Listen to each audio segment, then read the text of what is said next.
आणि त्यानंतर 26 जानेवारी 1950 रोजी ही भारताची घटना ही अंमलात आली.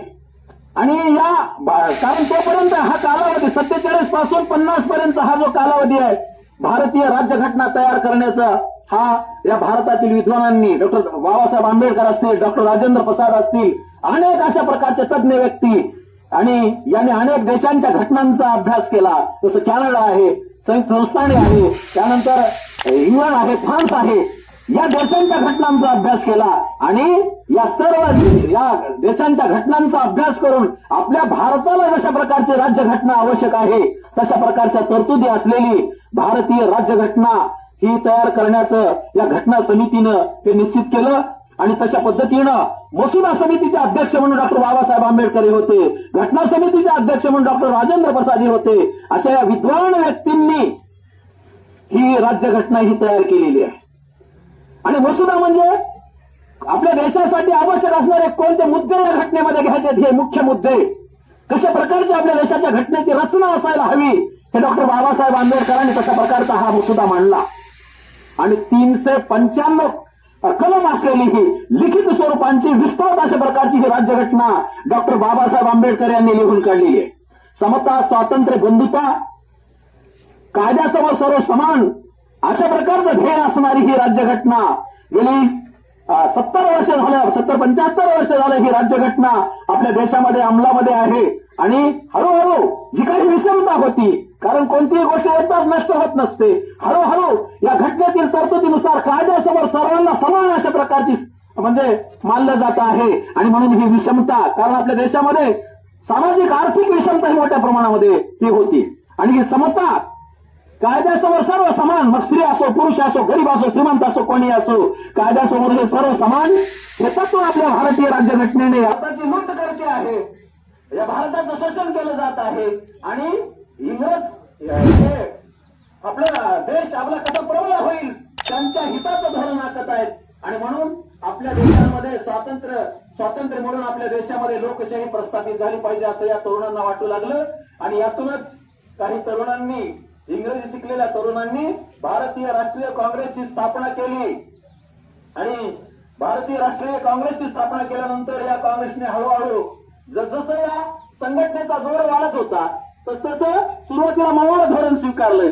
या इंग्रजांशी अर्ज विनंत्या करून त्यांनी काही मागण्या मान्य करायला सुरुवात केली. आणि जसजशी ही जी संघटना आहे भारतीय राष्ट्रीय काँग्रेस, तर ही देशभर जशी तिचा प्रसार झाला त्यावेळी त्यांनी आक्रमक अशा प्रकारचे धोरण हे अवलंबायला सुरुवात केली, वेळोवेळी आंदोलन केली.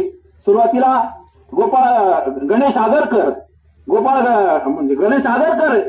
या नेमस्त अशा प्रकारचे, मवाळ अशा प्रकारचे हे नेते होते.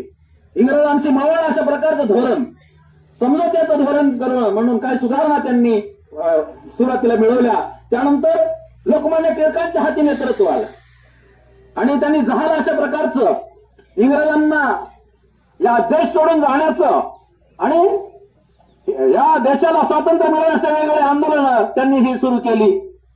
त्यानंतर त्यांच्या मृत्यूनंतर महात्मा गांधी यांच्याकडे हे नेतृत्व आलं आणि त्यांनी अहिंसेच्या मार्गाने, कारण एवढं बलाढ्य साम्राज्य आणि त्याच्या विरुद्ध अहिंसेने लढा दिल्याशिवाय आपल्या देशाला स्वातंत्र्य मिळणार नाही. आणि म्हणून हे त्यांनी जाणलं आणि अर्ज विनंत्या, सत्याग्रह, आंदोलन अशा प्रकारचे ते करत राहिले. आणि वेगवेगळ्या प्रकारचे मग कायदेभंग चळवळ असेल, असहकार आंदोलन असेल, त्या वेगवेगळ्या आंदोलनाच्या मार्फत, या चलेजा चळवळ असेल, त्या वेगवेगळ्या आंदोलनाच्या मार्फत इंग्रजांच्या विरुद्ध त्यांनी उठाव करत राहिले. आणि त्यानंतर 15 ऑगस्ट 1947ला या आंदोलनामुळं, या काही क्रांतिकारकांच्या आंदोलनामुळं आपल्या देशाला स्वातंत्र्य मिळालं. आणि स्वातंत्र्य मिळाल्यानंतर हंगामी सरकार म्हणून, म्हणजे काही काळाकरिता देशाचा कारभार, कारण त्यावेळी देशाची राज्यघटना तयार झालेली नव्हती, आणि हंगामी सरकार म्हणून पंडित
त्यानंतर शेवटचा कार्यक्रमाचा टप्पा जो आहे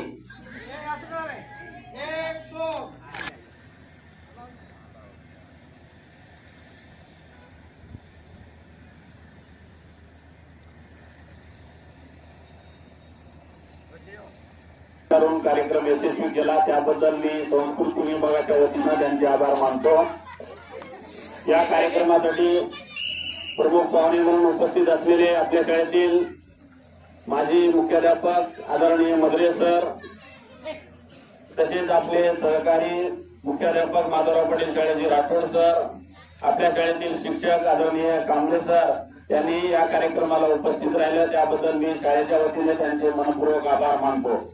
या कार्यक्रमाची जी प्रजासत्ताक दिन का साजरा केला जातो याचा पूर्णतः इतिहास आपल्याला सविस्तररित्या सांगितला गेला। असे आपल्या शाळेतील ज्येष्ठ शिक्षक आदरणीय कानांगिरे सर यांचे मी संस्कृती विभागाच्या वतीनं मनपूर्वक आभार मानतो। आपल्या शाळेतील सर्व शिक्षक स्टाफ ज्यांनी या प्रजासत्ताक दिनात यशस्वी करण्यासाठी जो सहभाग घेतला या सर्वांचाही संस्कृती विभागाच्या वतीनं आभार मानतो। या क्रीडा महोत्सवामध्ये ज्यांनी सहभाग घेतला ज्यांच्याकडे जे जे नियोजन दिलं होतं या सर्व शिक्षक वृंदांचं आणि सर्व शाळेतील कर्मचाऱ्यांचं मी शाळेच्या वतीनं आभार मानतो। आपल्या शाळेतील जे कार्यक्रम यशस्वी करण्यासाठी सूत्रसंचलन केलं पवार सर यांचेही मी शाळेच्या वतीनं आभार मानतो।